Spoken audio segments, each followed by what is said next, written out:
Snaffles by Stephen Cosgrove. Here we go. Many, many years ago, beyond tomorrow and today, was a place of rough and tumble things called the land of Grimm. There were no simple trees and flowers there, only cactus, weeds, and rocks, and oh, how the wind blew. It's like living in Oklahoma. There weren't many creatures living in this land of Grimm. Oh, maybe you'd find a couple of bedraggled jackrabbits hopping around and nibbling on whatever bits of grass they could find. Or if you looked hard enough, you might even see some rumpled rats scurrying from rock to rock, searching for some place to hide from the driving wind and dust. You see the rats? Can you point out the rats? There and there.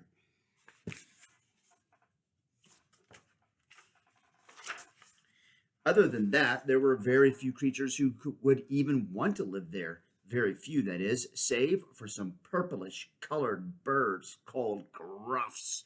Gruffs. They were big and rough, and with their feathers all matted down with dust from working in the dirt all the time. They had great big eyes that never ever smiled, and for as long as there had been gruffs, not one had ever shed a tear or shared laughter with a friend. Not only did they want to live in the land of Grimm, they loved to live there, for they were a motley flock of birds. There they are. Oh, yeah. Of all the gruffs that lived in Grimm, only one had even an ounce of emotion. That was a special gruff called Snaffles. Snaffles worked just as hard as the other gruffs, gathering sticks to build new nests, but occasionally he would get just a little curious, and something the other gruffs really frowned upon. He'd work really hard from sunup to sundown, breaking sticks to make smaller sticks, but sometimes he'd just stop and ask, why?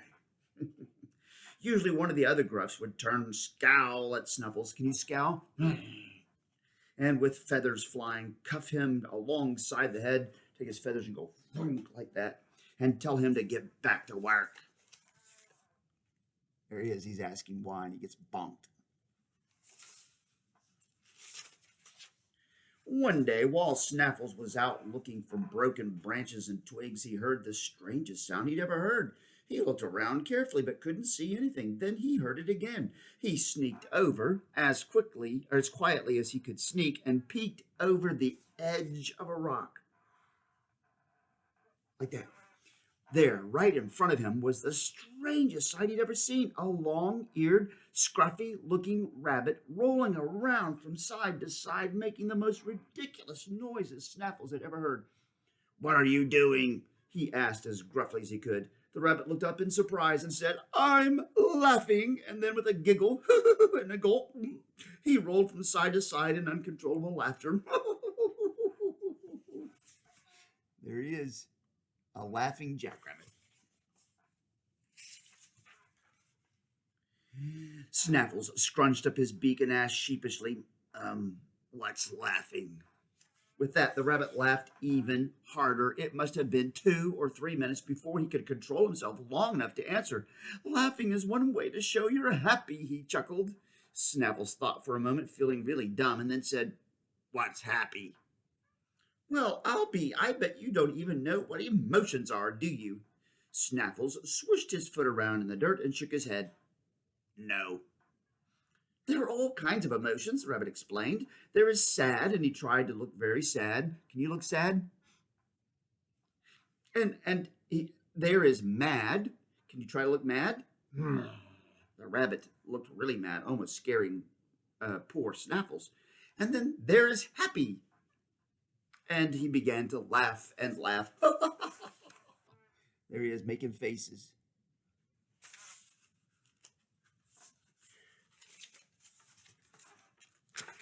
Snaffles scratched his head and said, "That looks easy enough." And with that, he began to try with all his might. He twisted his face into a million different contortions, trying to look happy, but the best he could do was look awfully silly, which made the rabbit laugh even harder.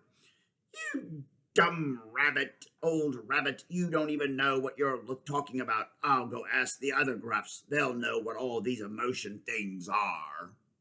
He turned abruptly in on his heel and flew back to the gruff nest, leaving the rabbit rolling on the ground just as he had found him.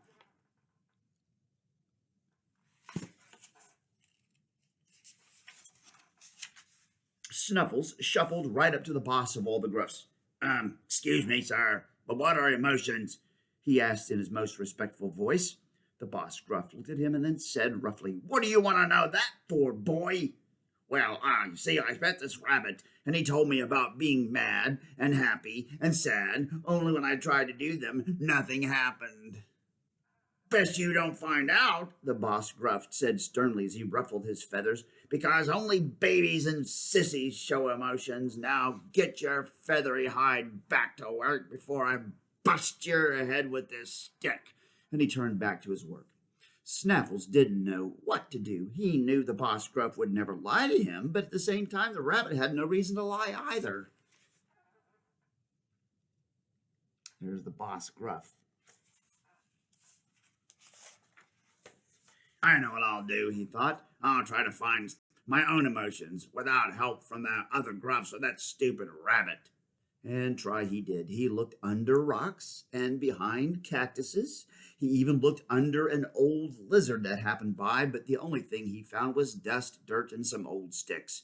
To make matters worse, no matter where he looked, he could hear the rabbit's laughter ringing in his ears. Finally, out of frustration, he shouted, Okay, rabbit, if you're so smart, then you show me where I can find emotions. Like magic, the rabbit popped up from behind a rock. Come on, Gruff, he giggled. Follow me, I'll show you where to find emotions. Without waiting for an answer, the rabbit began hopping away, and a very confused Snaffles shuffled right behind. There he is, looking for emotions under a rock. Is that what emotions are? You find them under rocks or behind trees or under old lizards? Nah.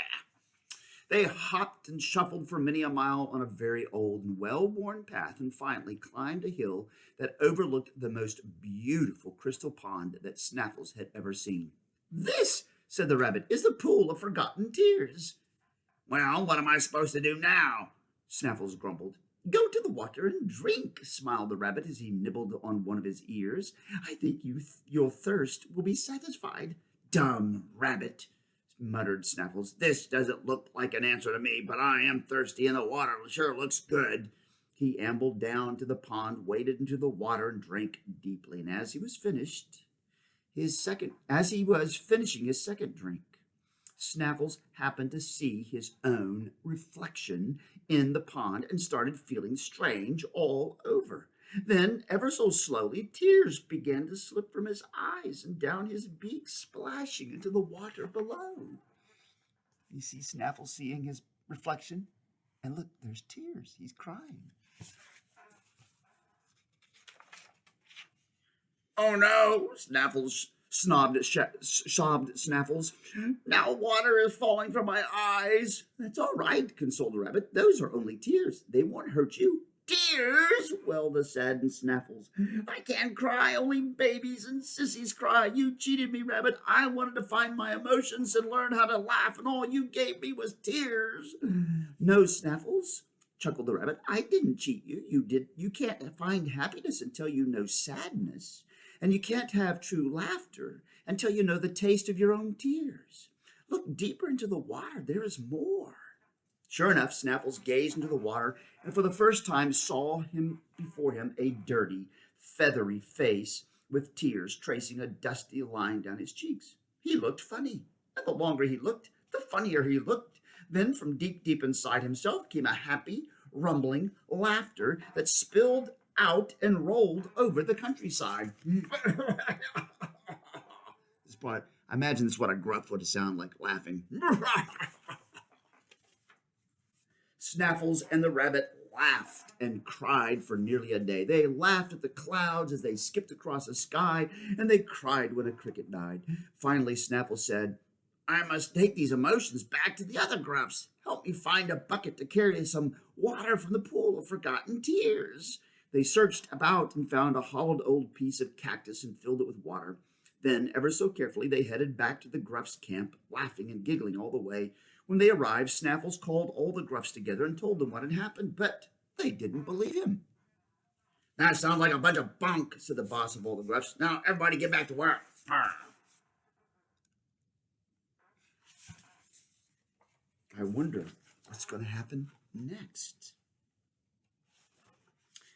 "Wait!" shouted Snaffles. "If you don't believe me, then take a drink of the water before you leave." They all thought for a moment. Then the boss Gruff stomped over, grabbed the hollow cactus, dipped his beak into it, and took a big drink. One by one, the other Gruffs drank too. When everyone had finished, the boss looked around and said, "See, nothing happened. Come on, Gruffs, back to work." And they all began shuffling back to their jobs. "Don't worry," said the rabbit to a saddened Snaffles. "It will work. It will just take some time." Then, after poking Snaffles in the wing, he said, "Come with me and I'll show you the funniest cactus in the whole desert." With a giggle and a grin, Snaffles and the rabbit skipped away, and if you listened very carefully, amidst the noise of breaking sticks, you could hear the muffled laughter in the land of Grimm. There they go.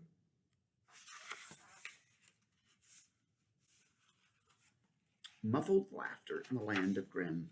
So, if someone is crying or laughter you do hear, remember a Gruff named Snaffles and the pool of forgotten tears. Well, that's it. Snaffles. See you later. Bye.